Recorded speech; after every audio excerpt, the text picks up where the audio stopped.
Hello gamers, Mukluk here, and today I am in Path of Exile 2. I've been playing this a lot on stream lately, and I have been asked very, very many times, how do I feel about it? How is it compared to Path of Exile 1 or other ARPGs? Do I think it's going to be really good over the long term? And I am recording this modest little video to basically answer this question and to try to just have something to link to for all the times that I am asked about this. So, starting off, PoE 2 versus PoE 1. Let's talk about the big differences between those two games that I have noticed as someone who has played, hold on, let me prove it here, 53 hours so far. The combat. WASD movement. So in the game, you can choose point to click or WASD movement. So right now, this is my mouse hand. I'm just moving with the keyboard. So I can move left and cast spells to the right, or move right and cast spells to the left because of WASD movement. You see, I can move and spin my character at the same time. I like this. I've heard a lot of people like this. But if you don't, you can still use the point-to-click system that games like Last Epoch and Diablo and PoE 1 all use. You can still use that. It's an option. You can change between them in the settings anytime you wish. I love this. Another game I play very often that people have seen me make videos on is the Riftbreaker, and it uses this style movement, allowing you to move away from the enemy while shooting the enemy at the same time. And I am already accustomed to it, and I immediately grabbed this setting, and I'm a huge fan of it. Dodging. The game has dodging now. You do not have a, like, dodge stamina bar or anything like that.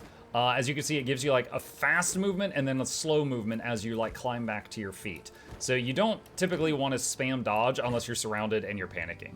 Another thing is, while you're dodging, you will push smaller mobs out of the way, and your hitbox goes very small for a moment. So if you got a bunch of mobs around you and you try to dodge, if there's any space between them, you can get out. But if you are completely surrounded, then you're completely surrounded. Which leads me to the next thing, active blocking. So your shield in PoE 1 would have a % chance to block. My shield right here, you can see at the top, says 26% chance to block. So if any attack comes at me from any direction, there's a 26% chance it'll be blocked by that shield. However, if I do this, if I hold down my block button, and you can bind this to whatever you want, you slow down and you block 100% of attacks coming from that direction. There is a bar right here, and when this bar, when you take damage while active blocking, that bar fills up. If it gets all the way full, then your guard is broken, and you're like, whoa, and you go reeling backwards, and you're wide open. So you can't just like block forever. You need to occasionally lower your shield and let that block bar drain back out. It just takes a few seconds, but it's basically, in a fight, you can't just use it 100% of the time. You've got to lower it and counter-strike on occasion. I like the active blocking. I am playing a witch. It's an int caster, and I'm in plate mail with a tower shield the size of a door. So I am just throwing firewalls and summoning skeletons, and I am behind it and just holding this thing up, and occasionally, like, volleys of arrows will come at me, and I'll just hear ting, ting, ting, ting, ting, ting, ting, and it's fantastic. I love it. The last time I played a game that let me play a full plate mail wizard was Skyrim. So this has been awesome. I really enjoy the active blocking system, but you don't have to use it. You might not even want to use a build that has a shield, but it's there. Okay. They reworked the skill gem system, which allows more freedom with armor and allows you to more easily get any skill gem you want. So when you get skill gems, here's an example of what you know what? I'm going to grab a lower level one just so all the stats are definitely met. All right, so here's a skill gem, right? You find these uncut gems, and you can right-click on them, and it will open this menu. And here's occult abilities. Here's elemental abilities, and then there's many that aren't done yet because early access: flail, primal, axe, mace, sword, crossbow, bow, spear, dagger, quarterstaff, and then you can just see all gems. Now, occult is witch stuff, so skeletons and spooky stuff. Elemental is typically sorceress, but you can grab stuff from other classes. Like Firewall, which I'm using a lot, is actually from Elemental, and I'm playing a witch. And likewise, if you were playing somebody else, you could go into occult and get summon skeletons. You're not going to be great at it right out the gate, but you can do that. So in the early levels, just like in PoE 1, any class can use any skill gems as long as you meet the requirements for it. Now there's skill gems, there is spirit gems, and there is support gems. Now a spirit gem is stuff that requires uses up spirit. Now over here in the bottom right, you can't see it right now. I'm going to empty it for a second. So I'm going to say unsummon my Arsonist. All right, you see this white bar around the mana bar? That's your spirit. Essentially, you reserve that for permanent buffs or auras or summons, things like that. So for me right now, summoning a skeletal arsonist, which throws little grenades, uses 27 spirit. And you can see every time I add another one, it drains some of that spirit out. So there is no like hard cap on minions, it's just that you have a hard cap on spirit and you can choose what to do with it. So like right this second, I have 2 skeletal brutes, which are these ones with hammers, 2 skeletal clerics, which are these ones with a gray hood, and they've got a book and a scepter, and they heal the other skeletons, and then a whole bunch of arsonists which throw firebombs. So that's what I'm doing with my spirit on this character. But the spirit is used to, you reserve it to do things that in PoE 1 you might reserve a part of your life or mana pool for. So the spirit system is completely new. Everyone playing through the story will get, at this time, 100 spirit to do whatever they want with, but then you can get more on gear. So right now my total is 354, so I'm getting 100 from just my baseline from having done the story, and 254 is from my equipment right now. The next item is, let's see, that's the skill gems. So, and again, the skill gem, when you click on one, you can turn this uncut gem into anything here. So I'm gonna say like, all right, I want Bone Storm. It's now Bone Storm. So every time you get an uncut gem, you can either get a higher level version of a gem you already have, or you can get a skill you don't have yet. The spirit gems are for stuff that usually reserves spirit, and uncut support gems become a support. So if I click on, where's something really simple here? Flame Wall. All right, Flame Wall, obviously it's a wall of fire, it does fire damage. And I can, this is showing me recommended gems, but I can uncheck this and show me all gems that should work with Flame Wall, and there's a whole bunch of stuff here. So any of these can work with it. However, you can only, in PoE 2, you can only use each support one time. So if I get Life Tap, it costs life instead of mana to cast this spell, I can only use Life Tap on one ability. So over here, right now, the Skeletal Arsonist, I have an ability called Scattershot, where they throw 3 grenades per throw instead of 1.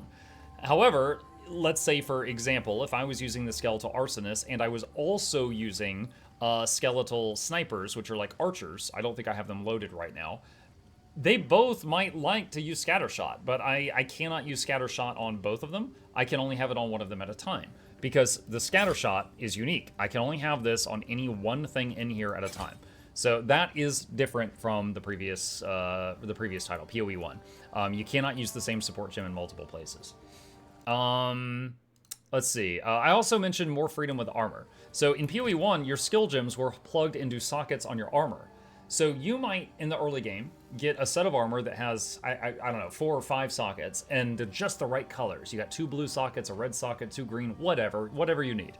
And then, later on, you're finding armor that has double the armor or energy shield or evasion or hit points than your current armor, but the sockets are all wrong, and you just can't get the right sockets. That doesn't happen in this game. In this game, your skill gems are over here, on the left, in this panel. So if you find better equipment, it's much easier to use that equipment.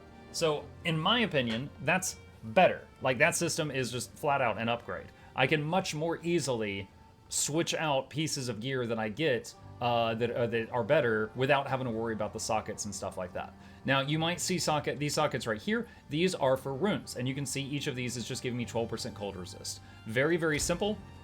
I have got a bunch of them right here that I've collected, but you can add sockets using these Artificer's Orbs to weapons or armor, and then you can plug runes into them or a few other things for some minor buffs, but those are not the same as the skill gems from PoE 1. Next thing I've got here, the 2-weapon skill tree system. Let me see, if I go here and go to refund for a second.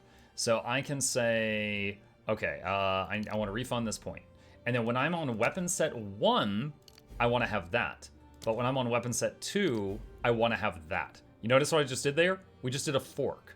Now I'm going to hit cancel because I don't actually want to do that. But basically what you could do is you could have like a crossbow on a ranged damage dealer and be shooting at things, and your other weapon set be like a sledgehammer.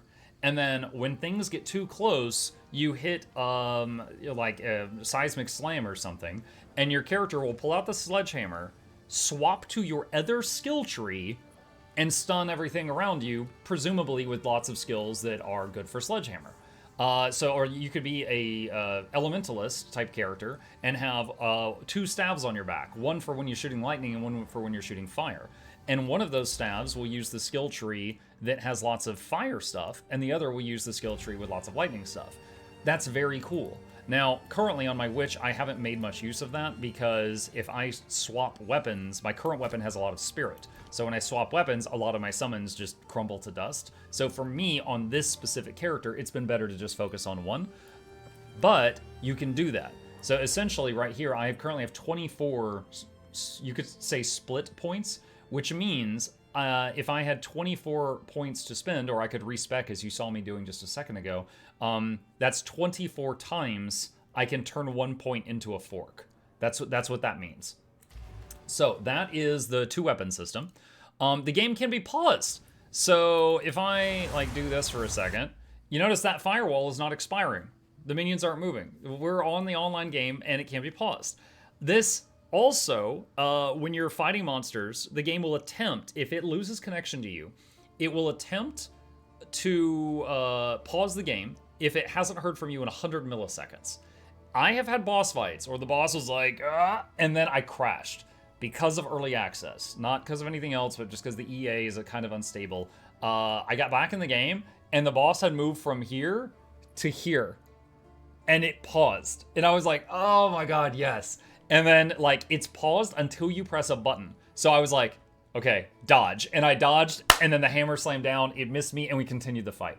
So I have had 2 or 3 times during the early access where the game just crashed because of early access, shenanigans, and was able to rejoin and finish off the boss I was fighting. And in PoE 1, anytime you crash during a boss fight, you're dead. So that is just 100% an upgrade. It doesn't work 100% of the time. It's always worked for me, but I have seen clips of other people where it didn't work and they ended up dying, which means it either didn't pause or they died within 100 milliseconds. However, the fact that this is happening, at least reliably for me, is so exciting. Because that means, for those people who want to play hardcore, ever since games started requiring you to have constant internet connections, hardcore gameplay has been dangerous because anytime you DC, you can get killed and it's not your fault and it sucks. And they may have found a solution for that, and I think that's awesome. Let's see. The spirit system, I already talked about. The minion system is kind of related to the spirit system. So the minions, you can see them all running around me. They're related to spirit. So right now I have got 7 arsonists. I have got 2 skeletal brutes, and I can just reduce that and they're gone. Or so now I've got some spirit free, and then I can reinvest it in the brutes. There's 1, reinvest it, there's 2. When any minions that are in here, in this panel, if they are reserving spirit, if they die, they will come back within 20 to 30 seconds maybe. So essentially, if your minions are dead and you didn't lose a minion in the last few seconds, it will start reanimating all your dead minions. So that sentence I mentioned, didn't lose a minion recently, is important, because if you lose one and then lose another and then lose another and then lose another and then lose another, that keeps resetting the cooldown of the reanimate everybody thing. But once a few moments go by where nothing's dying, you'll suddenly see all your dead stuff come back. One negative thing I've seen about that is in most ARPGs, if I'm just running around and I get too far ahead of my minions, what'll happen is they will just teleport to me. They leash, they snap to you, whatever you want to call it, they just teleport to you. But in PoE 2, if you get too far from them, they just die. And then, after a few seconds, they reanimate. So there's been moments where, right as I engaged a fight, I got too far away from them, and they all just died. Or a bunch of them died. And then I engaged the fight without my minions, and I'm a minion mancer, so that's all my damage. And then I'm like, it's frantic, and then I have to survive a few seconds for them to come back. So I would like to see just standard leashing get added, because I don't think that is an upgrade. But that's how it is currently. Vendors and crafting. There's less loot in the game. There is less loot. Like, you can kill a big pack of mobs and get a handful of items, but it is nowhere near the loot explosions of Path of Exile 1. And I'm going to be honest, I think that's a good thing. This is a real example of playing endgame PoE 1 without a loot filter. This is there's so many pictures like this. This is not a rare thing in late game PoE 1, but a loot filter was a third-party program that would make it to where it'd be like, after you get past level 20, don't show me white items anymore. After you get past level 30, don't show me blue items anymore, etc. And you would filter out a lot of the stuff. There was still thousands of things dropping, but it would filter it out. In PoE 2, there's less stuff dropping, to the point that some people are complaining that they're never finding any gear. However, shops have good items sometimes. You can go to shops and check them, and so if I just mouse over these, there's a yellow item. Like there is some good stuff in here. So anytime you come back to town, I believe the shops restock when you level. Anytime you come back to town, if you've leveled up, you should check the shops. Or if it's been a new day, because there is some good stuff here. A couple of the best items I have, I just found out on the shops. You can also do crafting way more often. Exalted orbs were insanely rare in PoE 1. In PoE 2, they're uncommon. You notice I'm sitting on 23 right now. They add, and I've used quite a few of them. They add a new modifier to rare items. So if you get a rare item that has like 4 lines of text, like when I say lines of text, so like looking at this helmet, there's plus armor, plus percent increased armor, plus mana, plus 2 to level of all minion skills. Exalteds will add more until there's 6 lines of text on a yellow item. So the fire resistance and the regeneration could be attributed to Exalted orbs in this case. You'll notice there's some here I don't have many of, and there's some here I have hundreds of. So some are more common than others. But you do get to do crafting with orbs, with like Exalteds and stuff, way more often than you could in the first game. Like you need to learn to be more independent. I like having friends. Let's see. Your stash tabs and stuff are carried over. So this is the currency tab that I bought in Path of Exile 1 7 years ago for $10. And they gave it to me in PoE 2 as well. I've also got the orange tab for unique items, and I've got an essence tab here. And I've got a delirium tab that is honestly hardly getting used. They do not have a map tab. These are maps. They don't have a map tab yet in PoE 2, so hoping they will add that, because that is taking a lot of work, cleaning out the bag when I get like 100 maps in there. But the things that you got in the first game are carried over to the second game. If I go to cosmetics here, here's a couple of skins that I unlocked in the first game. And you'll notice that they say unavailable, but it's not here yet. It's not here yet. So a lot of these are getting, well, I should say all of these are getting, oh, here's a guitar. These are getting added to the game. They're just not here yet. And that's awesome. So any microtransaction purchases that you made in the first game are going to be added to the second one. You just got to give them time. Like here's a pointy witch hat that looks similar to my guy's wizard hat from Guild Wars 2 that someone gifted me once upon a time. I actually don't know what this is. Oh, it's a giant dead bug. Well, actually, maybe not dead. Horrifying. Okay, we're gonna put you back in the box. All right. Anyway, so that is how the MTX stuff is. Gold. PoE 1 did not have gold. There is gold. You can see I've got 600,000 of it here. It is used to buy things from the vendors, and it is used for respecking. So if I go to the first time you'll get access to the respec thing, I'm going to say this in a non-spoiler way. In the first act of the game, a few hours in, you'll save a guy that is like, he's in a dark cloak and he's hooded and he's hiding his face. That's your first respec guy. And then you can go to him and hit refund passive, and you just go to anything and say, I don't want these anymore. I want to move them, I want to move them here. Also, you notice on the tree when I click on these highway nodes, you can pick what stats you want. That's so nice, because sometimes you might go back and respec and be like, you know what, I just want to change, I want to change this int to strength. I need strength to use this new armor I just found. Stuff like that. It's so good. So all of these little highway nodes, you could choose the stat they give you, and respecking costs gold. Now, the gold price increases as you level. So it does get more expensive over time. However, it is still infinitely easier than in PoE 1 using like 100 divorce orbs or whatever they were called to try to respec. So it's much better than that.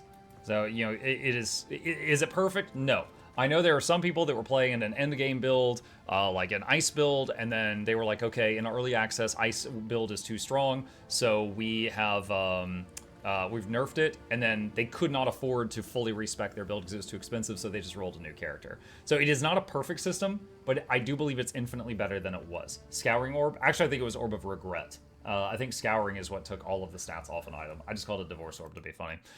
Okay, so out of gold stash tabs, that's done. Easier respec, that's done. New Ascendancy system. Ascendancy in PoE 1 involved going through the labyrinth. In this game, it involves doing one of two challenges. And you occasionally find these tokens, Jin Barya or the Inscribed Ultimatum tokens. You take one of these to their respective places, which you find as you play through the story. Jin Barya starts a series of rooms, and a room might be survive for 2 minutes, or it might be get through the level, and there's a lot of traps, and you dodge roll through them, and there's like your spikes and flames and stuff like that. But while you're in there, you have a form of hit points called honor, and honor is like if you get hit, your health goes down and your honor goes down. And then you heal, your health goes back up, your honor doesn't go back up. So it's like, you get hit, you heal. You get hit, you heal. You get hit, you heal. And eventually your honor can hit 0, and you're kicked out. Not a fan of that trial. Getting through it, I've heard it's worse for melee people, I'm playing at range, but getting through it and just not taking X amount of damage can be very challenging the first time. It gets easier because you can find items that give you honor resist, which is like, you take less damage on the honor meter and stuff like that. But I'm not a huge fan of that design. But there is almost like a roguelike because you go through it and you occasionally find random buffs and debuffs. And I got really lucky. When I was doing my 3rd trial, I was at the second to last room. I was like room 29 out of 30. And I was like, I've been here for 45 minutes. I've gotten like no XP. I really hope I kill this because otherwise I'm going to be very sad because I would have gotten nothing done. And I got a random buff that made you invulnerable for 1 room. And I had only 1 room left. So on the final boss, I was invuln because I rolled that random buff. And then I just went in there and just unga-bunged and got him dead and finished it. And I'm like, great, I'm never coming back here. The other one, the Ultimatum Trial, is like the ultimatums from PoE 1. So it'd be like, this one says Trials 4, so there'd be 4 rooms, and, in each room, you will do an ultimatum from PoE 1. You will, like, you will get a piece of loot, and you will give the enemy some sort of buff that gives you a worse chance, and then you win. And then you do that 4 times, and the debuffs carry over, so the last room has 4 debuffs that you've chosen. And if you beat the final boss, then you beat it, and then you get your Ascendancy points. So you get to choose which of these you do. That's what I've seen so far. And it gets larger. Like, the Jin Barya 1 trial is 1 floor, so that might be 10 rooms. The Ultimatum 4 trials is just 4 little ultimatums, so the Ultimatum one is a bit faster. But you notice, like, on the 3rd line of text here, it says completing this trial will not grant you additional Ascendancy skill points. So right now I have 6 Ascendancy skill points, and I need to find a higher level trial token to get get my next few points. I have 6 points out of, I believe, 8 right now. Okay, so that's how the Ascendancies work. Ultimatum's fine, I think. They're both a bit time consuming. I think the Jin Barya one with like the whole honor system, if it were me, I'd get rid of it. Like, it's challenging without dealing with the honor thing. The honor thing just makes it annoying. But okay, moving on. TP no longer takes TP scrolls. This button right here makes TP. So I finished this this map a little while ago. I'm gonna go in here. So all you do is we got a few little mobs here. You click this button, and your person just goes boop and makes a portal, and then you can jump right through it. And there's no scrolls at all. There is identify scrolls, but remember, there is someone in your town after... Oh, I didn't mention this, actually. The hooded guy, that's your respec guy that you meet like an hour or 2 into the game, he identifies everything in your inventory. He has the Deckard Cain mechanic from Diablo 1, 2, 3, and 4. He will ID everything in your bag if you wish for him to do so. So right now, I am in my hideout near the end of the game, and I've got someone here that'll do that. But... yeah, you'll get someone who could just ID everything for free, but you also have scrolls as well if you wish to use them just to ID something really quickly on the go. Charms for belts. So here's my belt. These are charms that you put on your belt. Most of what you see right here, let's put that away. Most of what you see down here are charms. So this charm makes me immune to being stunned when I get stunned. And it uses up 32 out of 80 charges when it's used, and then it has to recharge. And it gains charges by clicking on a well or by killing monsters. So just like potions. Just like potions. So I could swap this out too. I've got an immune to freeze one. I've got a immune to ignite. You take less damage from chaos. You are immune to slow, immune to shock, immune to poison, immune to bleeding. Yeah, and so on and so on. So essentially, right now I've only got one charm slot.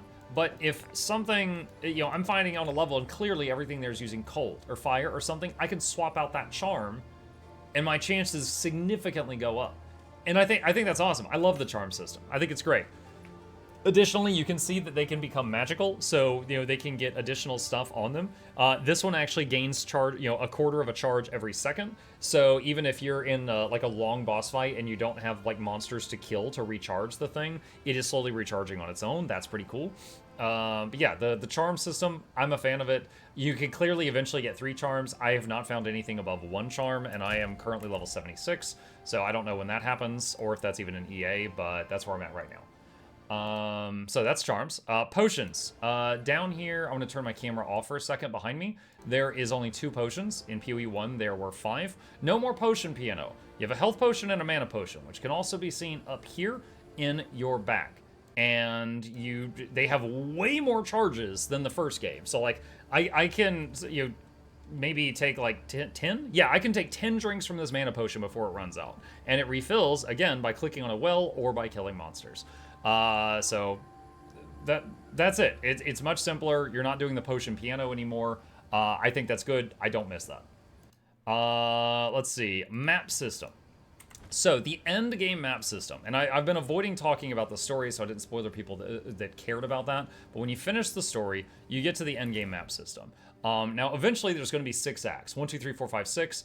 Currently there's 1, 2, 3, and then there is Cruel, 1, 2, 3, and that's going to be replaced by 4, 5, 6, and then there's Endgame.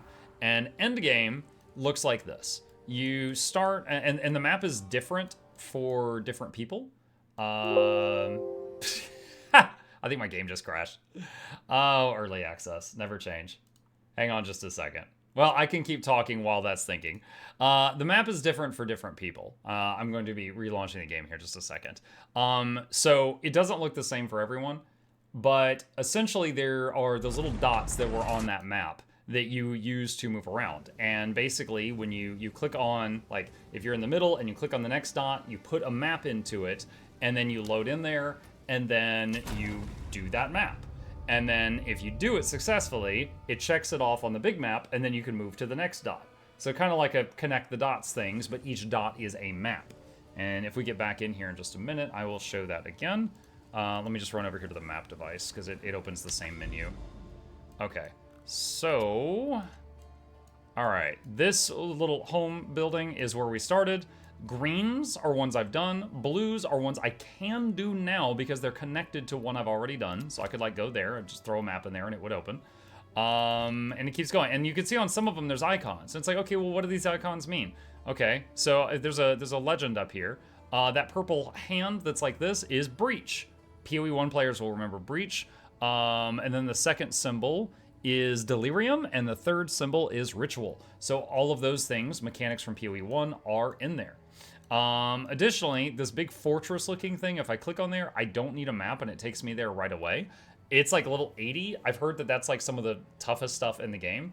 And I went in there once when I was like 68 and I was like, I shouldn't be here yet. And I left. So I just been doing maps going around here. When you take one of these towers, it's like a visibility thing. It's like when you take this tower, it opened up all of that part. So you occasionally have to do a map in a tower in order to open up the map. They're very, very short. They feel kind of weird right now because it almost feels like I should use a low-level map on the tower just to get it done as fast as possible, because using a high-level map there and then the tower's over very quickly, it feels like a waste. But, you know, maybe they'll tweak that system. Additionally, after you've done a tower, you can put in certain items you find, which then buff all of the area in their domain. Let me see if I can find an example of one down here. Not immediately seeing one. One of these towers down here, I put a item into it and it buffed the area around it, and like 8 random nodes around it got an additional modifier, like these things. And then they gave like more danger but more loot, you know, more risk, more reward. So that is how the map system works. So overall, you know, those are all the bullet points I wanted to touch on for people that cared. But overall, final thoughts, the game is really good. As someone who loves customization, you know, I'm not intimidated by the giant talent tree or anything like that. Currently, there is less of it because there's, you know, PoE 1 had 10 years worth of skill gems and stuff like that in it, and this is early access. It does not have all that right now. So, you know, like going in here, and there's only so many ways you can do this stuff right now, so I miss that customization. However, I see you, Neov. However, the active blocking, the dodging, the WASD movement, the less loot explosions and getting less but more meaningful loot and having less but more dangerous enemies, I'm totally okay with that. So like right now, I think I would actively say that I enjoy PoE 1 and PoE 2. I think once PoE 2 gets more of those skill gems and things that let you have more freedom to customize things, it will become my favorite of the two.